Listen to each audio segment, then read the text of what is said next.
There he is, America's favorite basketball analyst. What's up, King? What up, my guy? How you doing? I'm great, man. You look good, dude. You look good. Trying to. Only Pete Souza can get me to come talk college basketball in my off season.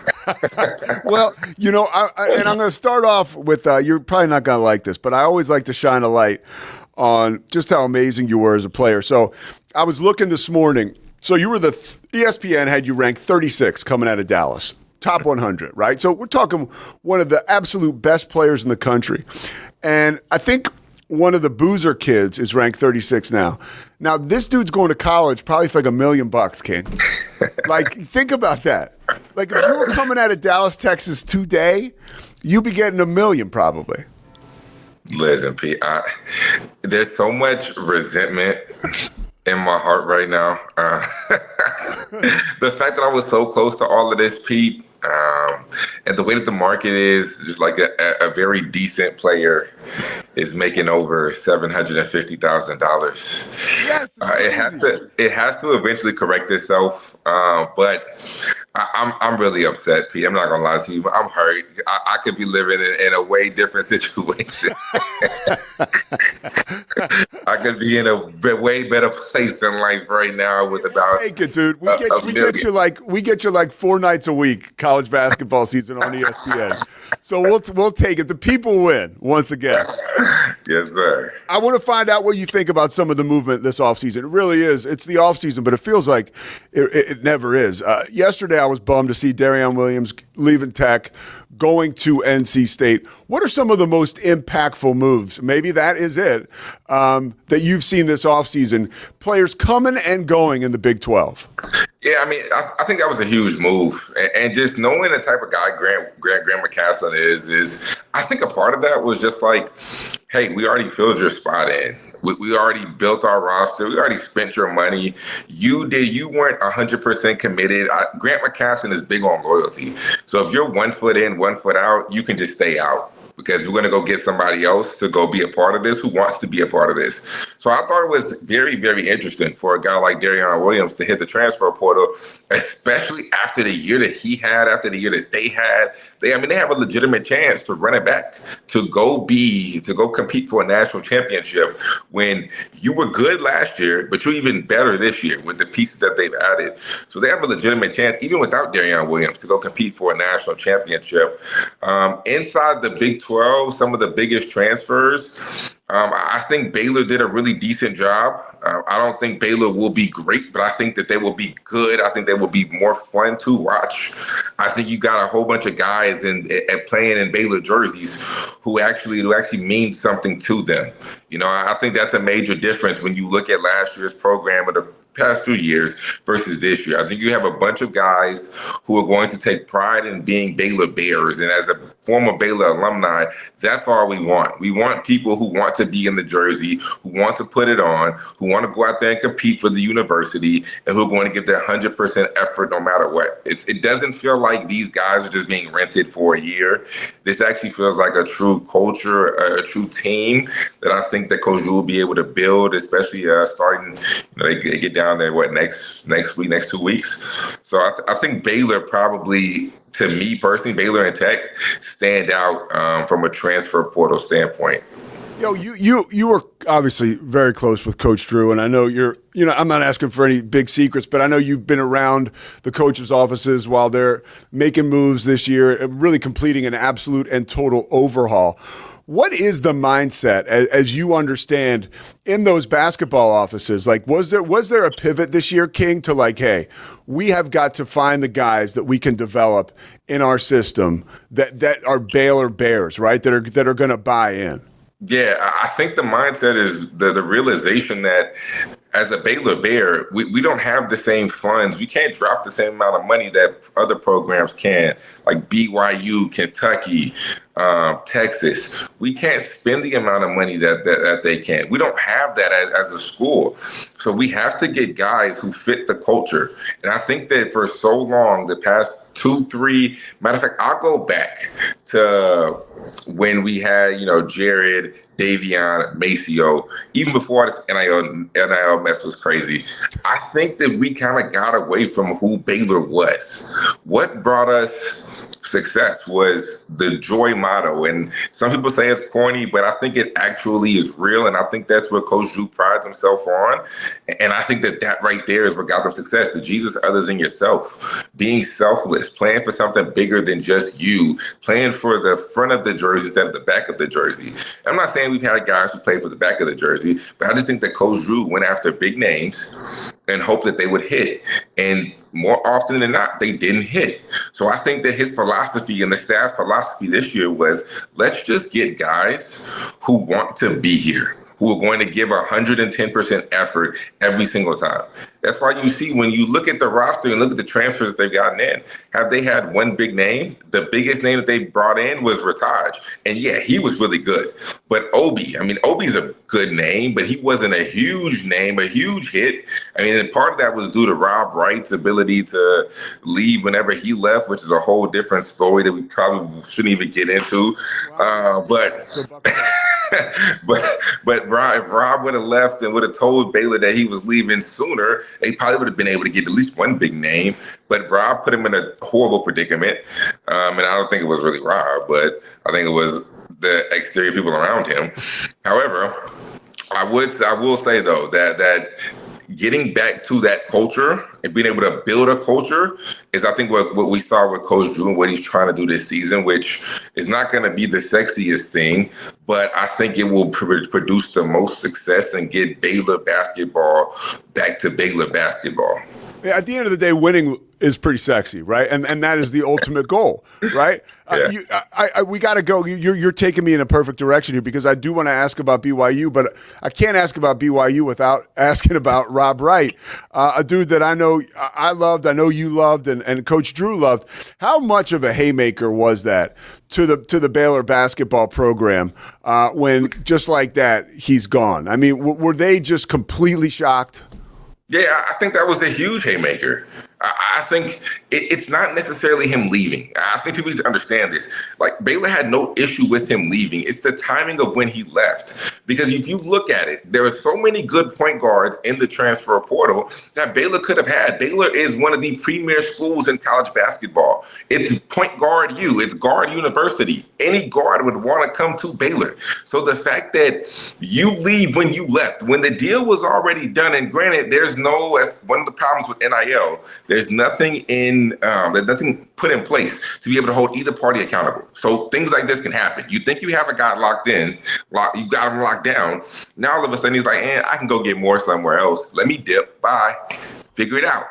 And that's exactly what he did, which is one of the biggest problems that we have to figure out. We have to regulate in NIL. So it was the timing of it for me. Like, it was only that. If he wanted to leave, he's a hell of a point guard, Pete. You know that, I know that. He can play. He's one of the best point guards in the country. No doubt about that. But if you already got 1.5, right, and you can go get 3, then do it at the beginning. Don't do it when you did it. That's my only issue. But the whole BYU team is going to be scary. I mean, let's just call a spade, right? When you look at Rob Wright, what he brings to the table, I mean, you look at AJ DeBanster, how good that young man is going to be.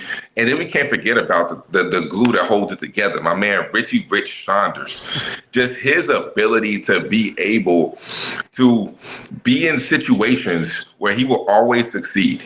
He will never not succeed on the basketball court because his game translates to whoever's around him, to no matter his coaches or anything. That's why I think this young man will play in the NBA, because he can shoot the basketball, he can get to the rim, he can drive a closeout hard, and he gives 110% effort. I mean, that big 3 right there, and you have Kata at the 5 spot still holding it down, protecting the rim threat, man, they're going to be tops of the Big 12, no doubt in my mind. And 2 of the big 3 are, like, you could consider them like crafty vets, right? Like Saunders, and then certainly Rob Wright is tested.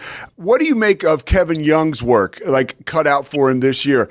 How does he, because now I feel like if you could say it, the pressure is on a little bit, right? I mean, everybody's going to be looking at this program. Everybody's going to be expecting them to do outstanding things. If AJ DeBonsa struggles out of the gate, there'll be all kinds of blah, blah, blah, blah, blah. So how do you think he approaches this year? Yeah, I mean, I think he approaches it like he always does. I think that this year will be more similar to his years in the NBA, because if you think about it, I mean, you always play on prime time. When he was dealing with Kevin Durant, he's dealing with Devin Booker. You have AJ DeBansta. I mean, everything that they do is going to be on the spotlight. But that's what he's used to, being part of the NBA, being part of different organizations who had elite level players, who had some of the best players in the world.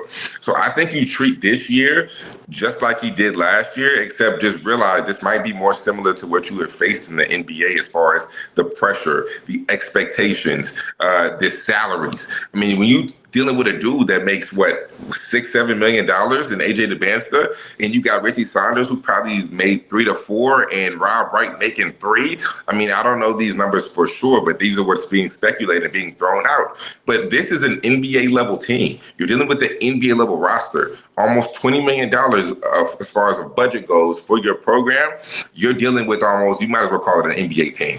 So I think that he needs to treat it and approach it just like he would when he was in the league, because I think this is what it is, especially when you're dealing with the amount of money that BYU was thrown out. But you're right, there is an added sense of pressure, not necessarily because of the focus on this team, but the amount of money that was spent.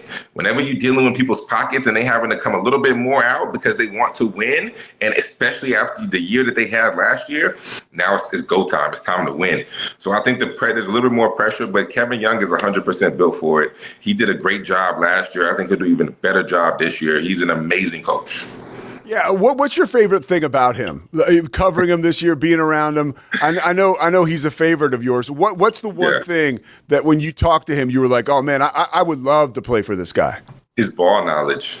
He's one of those guys, I kid you not, Pete, before we talking to him, like I said, we talked to him during shoot around or an hour before the game. Like me and him just sit there, I ask him a question about the game, but then my mind goes somewhere else because he says something so deep about basketball. And I'm just like, all right, coach, forget the game. Let me just pick your brain about basketball. Yeah. And we'll end up talking for about 15, 20, 25 minutes. And then we're like, oh, snap, we got to do our jobs, right? But just the ability to be able to talk about basketball so deeply. I mean, his knowledge of the game is something that I really haven't seen too often. But he's been around some of the greatest players in the history of basketball, and he's coached them. So, I mean, there's no doubt, or it's not a surprise, but I think that his in-depth basketball knowledge is probably the most impressive thing. And he's just cool. He's super cool, just laid back, chill, never ever like riled up, just like, yeah, King, like, yeah. When he go into the pick and roll coverage, I think that's the best thing for us. Or like, I think that if we attack that, like he's just so laid back and so chill and so cool. He's one of my favorite coaches in the Big 12, no doubt. Yeah, I can tell. And today's player probably responds to that a certain way. I want to move over now because the landscape is so crazy. I got a couple more questions for you before I let you go. King McClure gets a head coaching job at TCU. Next year, Jamie Dixon retires. So you get and they're like, we're going to make a run at King McClure. He is our JJ Redick. Pete, can I interrupt? Can we put King anywhere but TCU? No, it's TCU. It's TCU, okay? Because it makes perfect sense, because I could see Dixon maybe stepping aside somewhere in the near future.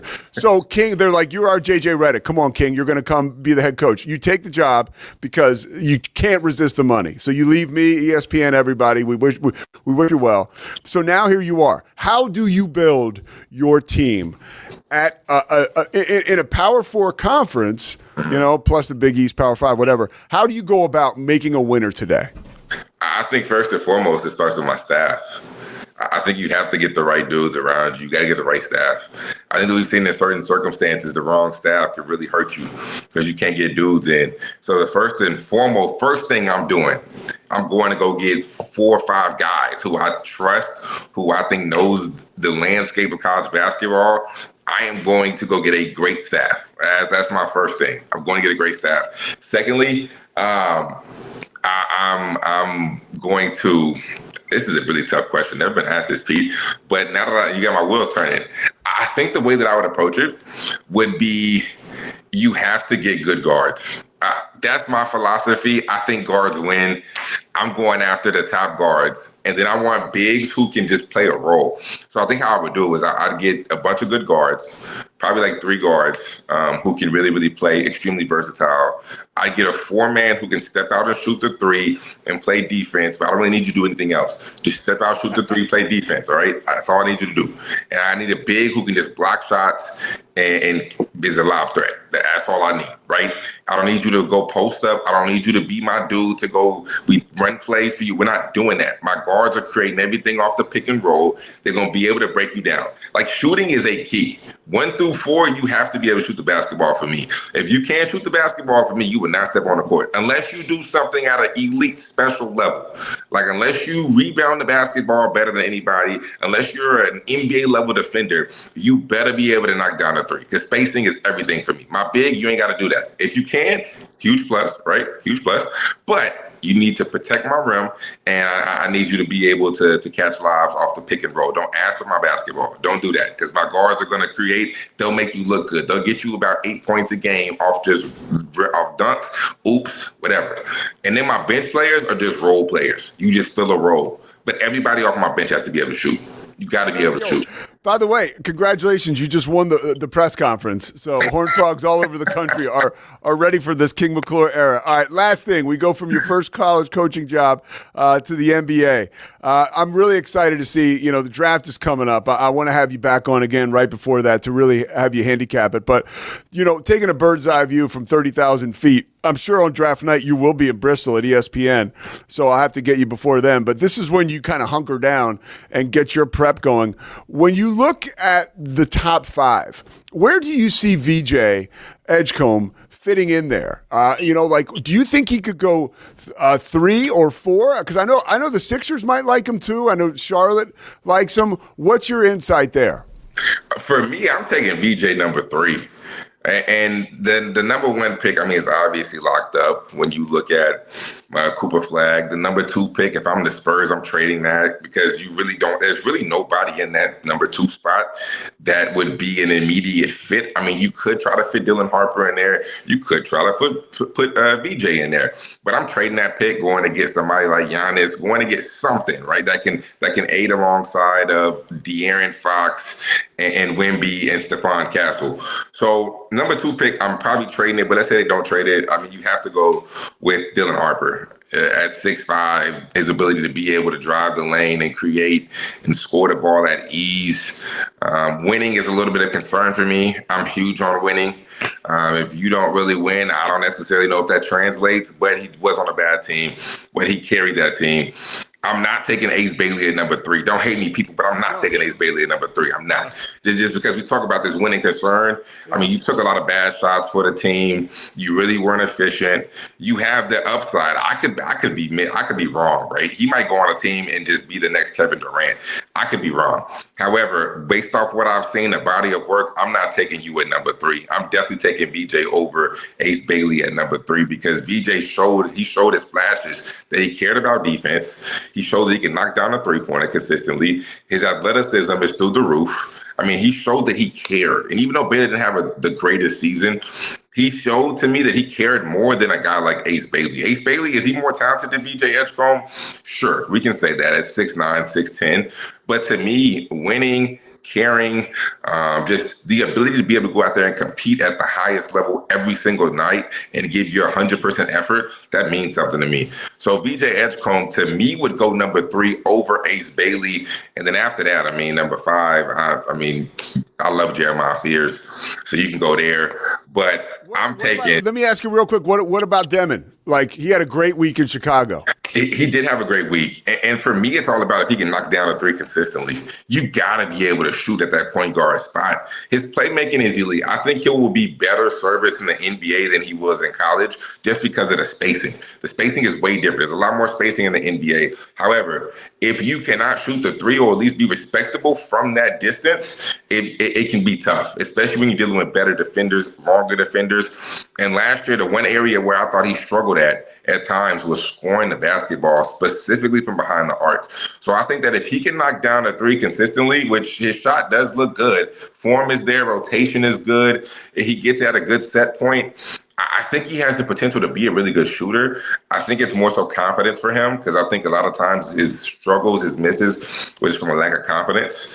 But I think if he can perfect that, he's definitely top 10 in my eyes. Definitely top 10. Last question for you. Should coaches in the NBA and college go back to wearing suits, or at least business casual? No. Dude, but I'm looking at Chris Finch last night. It looks like a guy that got lost on the way to LA Fitness, man. Listen, man, no, because we're in the sport of entertainment. This is basketball. I'm big on, we always talk about players being able to express themselves with the way that they dress and the freedom to be able to express yourself. So if a coach is more comfortable in, I don't know, a polo and some, let's not get it twisted. You can't pull up there just in anything, Pete, right? But if you're in a polo and some khakis with some shoes on, nothing wrong with that. Express yourself. Whatever you are comfortable in, be comfortable. People try to get on to me about this all the time, Pete, because I don't wear suits and ties. You always look good. I don't care. But you have an elite fashion level that literally you display every time. So it's like you can pull it off because you always look like real fresh. Like some of these guys, they look terrible. And I think that the jumpsuits or running suits are worse. They don't even have to stay in shape anymore because their suits aren't fitted. So all these guys are getting fat as hell too.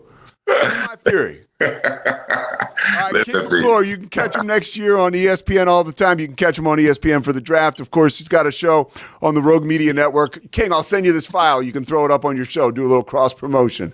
You are my man. See, wasn't this fun? It was fun. Only Pete Souza, once again, only Pete Souza can get me to talk college basketball during my offseason. King, thank you so much, man. Have a great weekend, dude. All right, you too, my man. Peace.